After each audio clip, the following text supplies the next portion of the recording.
മാതാപിതാക്കൾ പരാതി പറയാറുണ്ട്, മക്കൾ പഠനത്തിന് പിന്നിലാണ്, അവർക്ക് എത്ര പഠിപ്പിച്ചു കൊടുത്താലും എത്ര പറഞ്ഞാലും അവർക്ക് തലയിലേക്ക് കയറുന്നില്ല, എന്റെ മക്കൾക്ക് തീരെ ബുദ്ധിയില്ല എന്നൊക്കെ പരാതി പറയാറുണ്ട്. പക്ഷെ ഒരിക്കലും ബുദ്ധിയില്ല എന്ന് പറഞ്ഞുകൊണ്ട് അവരെ ചവിട്ടി താഴ്ത്തരുത്. ബുദ്ധിയില്ലാത്തതല്ല, ബുദ്ധി തെളിയാത്തതാണ്.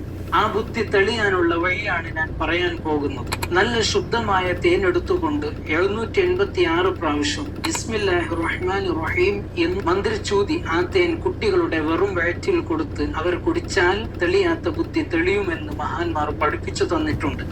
ഇത്ര വലിയ പ്രതീക്ഷകളും സ്വപ്നങ്ങളുമായി കിടന്നുറങ്ങിയവരാണ് നമ്മുടെ വയനാട്ടിലെ സഹോദരങ്ങൾ. അവരൊരിക്കലും പ്രതീക്ഷിച്ചിട്ടുണ്ടാവില്ല നാളെ എനിക്ക് എണീക്കാൻ കഴിയും, എനിക്ക് ജോലിക്ക് പോകാൻ കഴിയും, നാളെ എനിക്ക് വീണ്ടും എൻ്റെ മക്കളെ കാണാൻ കഴിയും. ഒരു കുടുംബത്തിലെ എല്ലാവരും മണ്ണിനടിയിലേക്ക് ഒലിച്ചു പോവുകയാണ്.